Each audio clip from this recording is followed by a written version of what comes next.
How long have you been around the Owen-Putnam Forest? Basically, my experience is I'm 60 now, and I've been in this forest, I'd say 53 years, maybe more, since as long as I can remember. It's always been a part of my existence, and it's shaped who I am. I pretty much been in the Owen-Putnam State Forest all my life. My parents back in the 1960s helped make the horse trails out here at the Owen-Putnam. And my first memory of the Owen-Putnam was when I was 4 years old, and that was approximately 1969. And us as a family, we're here every week, 3, 4 times a week. On the weekends, this is where we are. It is our sanctuary. 2004, 2005, we started noticing a difference. There was a lot more activity. There was a lot more infrastructure. There was a lot more cutting of trees instead of just kind of letting the forest be. And it concerned us. And so we got involved and got active. We enjoyed this forest, and we saw how the forest was thriving and how it was healthy.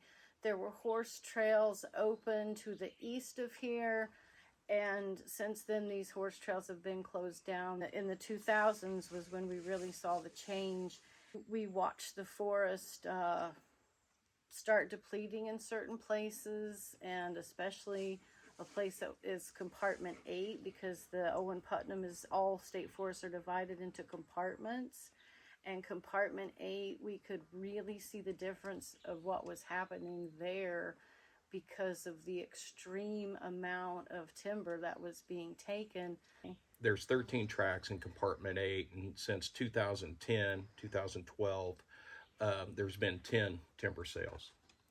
And there's another track, 8-3, that's marked right now, which will be sold the next fiscal year. And it is just, it can't sustain it. One thing you have to realize is the Owen-Putnam, what are the logging trails now used to be fire trails that the DNR, they kept a maintenance, but they bush hogged them. They didn't use any chemicals on them. They just bush hogged the paths. They were solid underneath in case there was a fire. Then they could get in to put it out.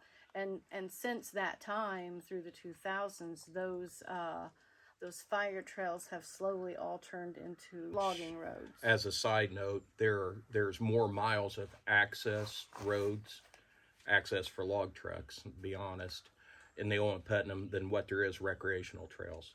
There's more mileage to accommodate logging than what there is recreation.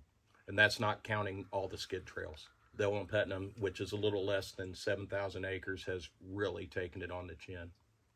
So you mentioned that in the early 2000s, you started seeing a change in how Yes. the forest was being managed and there's Yes. more infrastructure. Why did that change take place? Mitch Daniels. Mitch Daniels came in and he restructured how the Division of Forestry was funded.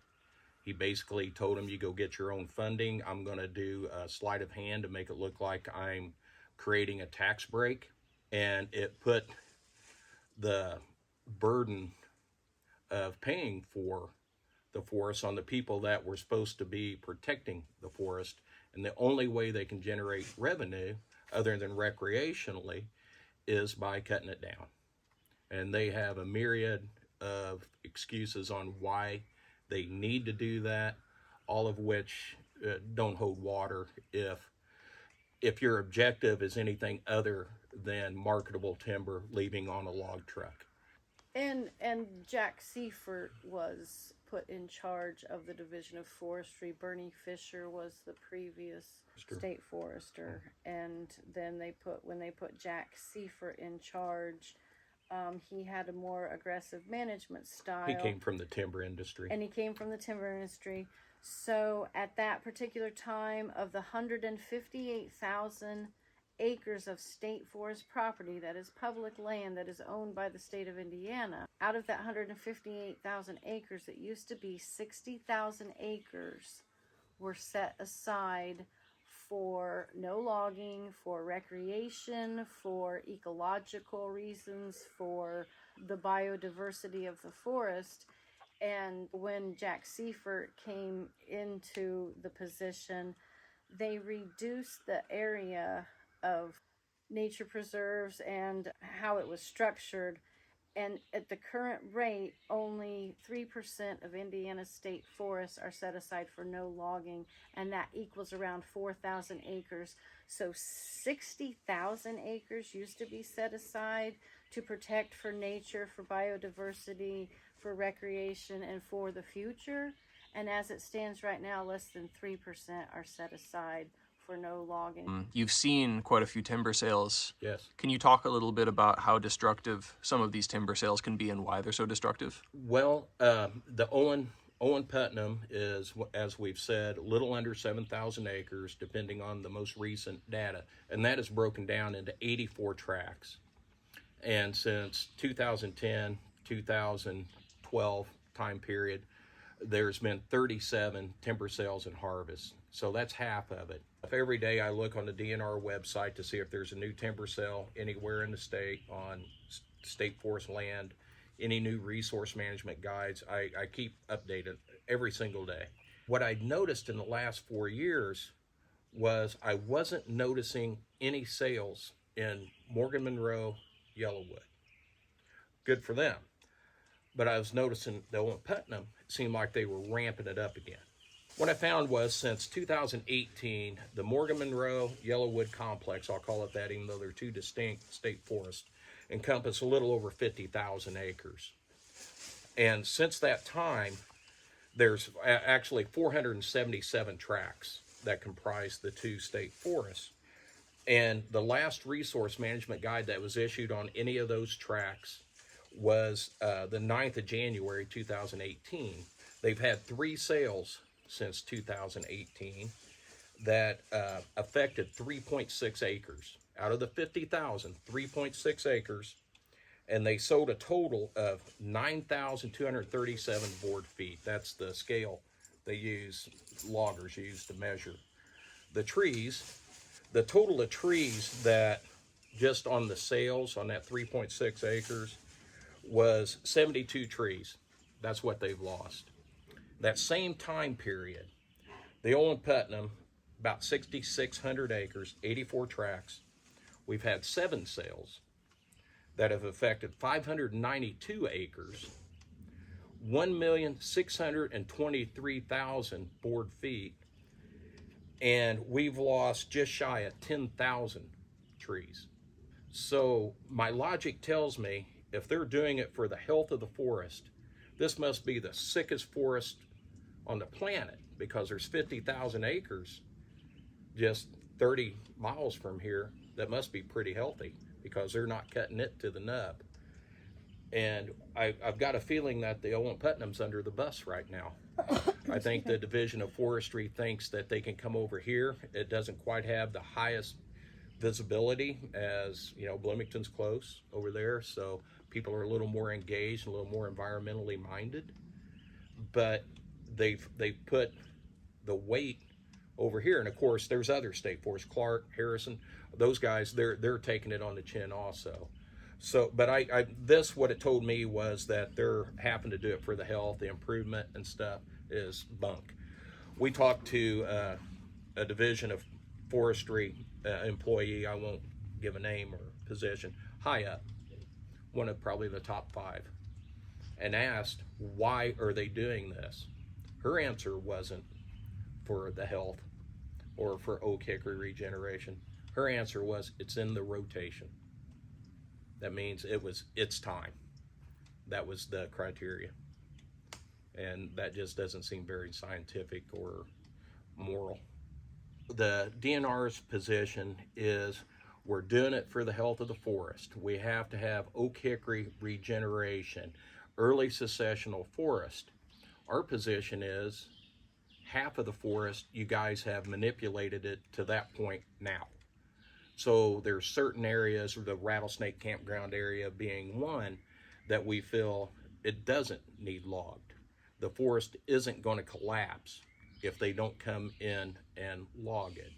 As Lora spoke to briefly earlier, there's more to a forest than the trees. They like having that, they'll say, oh, it's a selective cut, we're only taking this many trees per acre.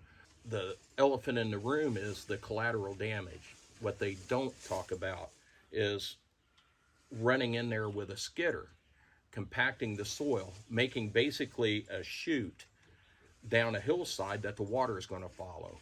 And they'll say, well, we're following BMP, best management practices. And then you press them on those, and that's a guideline. It's not a law. And it's all by interpretation. It's not just the loss of the trees. It's the effect on the rest of the ecosystem that's left that has to heal. And the one negative of our activism and being aware of what's happening, every single time that I come out here personally, I feel like I'm visiting a hospice patient that is slowly dying. And what is killing it is their silviculture prescriptions. And it breaks my heart, truly breaks my heart. When people want to do outdoor recreation, they don't want to come into a place and see a place that's devastated. They don't want to come to industrial. They don't want to come site. into an industrial logging harvest site to camp. They want to come someplace pretty. And I think that's one of the biggest atrocities with the Rattlesnake Campground area. This place hasn't been logged. And when you talk about biodiversity, Compartment 4, Track 8, the Division of Forestry's own explanation of that area is there are 18 different species of tree in the overstory and 16 different species of tree in the understory. And that's a lot of tree diversity. That seems pretty biodiverse. Hardwood forest that is thriving, absolutely thriving and teeming with wildlife. Yet they want to come in and they want to manipulate the makeup of that forest, turn it into their silviculture prescription, and turn that area into an oak hickory area. This woods up around Rattlesnake Campgrounds is so deep. It has these deep wood creatures you don't find anywhere else. It's a green corridor to the Cataract Lake area. And these green corridors are so very, very, very priceless to wildlife right now. And remember, forest defense is climate defense, and the purification of our water depends on our forests. Our intent with our activism, in a perfect world, in my heart of hearts, no logging on any public land. I know that's an unobtainable result right now. But if we could get a more balanced, easier, softer touch approach and start some talks, some conversations, where it isn't just the same people, the Division of Forestry, the Indiana Hardwood Lumbermen's Association making all the damn rules, to where citizens like us and other people around the state that are fighting hard because they're truly concerned about it. If we could just sit down and talk about it, we could find some solutions that maybe not everybody would be happy, but we'd be happier. Me, myself, what I'd say to everybody that watches this, if you're concerned, look up the local groups and the statewide groups. There are people out there and they have the facts. A lot of people have talked to me that they'd want to help, but they don't want to feel dumb. They don't know all the nuances and stuff. And what I tell them is you don't have to know that. All you have to have is a concern for the health of our planet. And then educate yourself as you go along, because the information's there.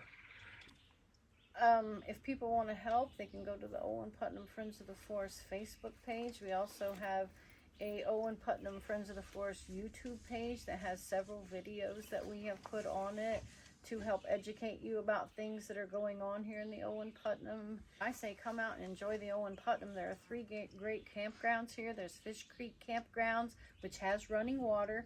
There's Horseman's Campgrounds that you can ride your horses in. Or there's Rattlesnake Campgrounds if you love that primitive experience. And I say get out and enjoy the forest and let the Division of Forestry know that there are special places worth saving, that there are places that need to be set aside that don't all need to be touched by the logger's hand. The Owen-Putnam Friends of the Forest have their meetings on the second Thursday of every month at 5:30 at the community room at the Owen County Pride on the square in Spencer. One thing, if I could be so bold, Absolutely. I ran across, I read quite a bit, and I ran across this short little passage written by N. Scott Momaday, and it struck a chord with me, so if you'll indulge me. Once in his life, a man ought to concentrate his mind upon the remembered earth. He ought to give himself up to a particular landscape in his experience, to look at it from as many angles as he can, to wonder upon it, to dwell upon it.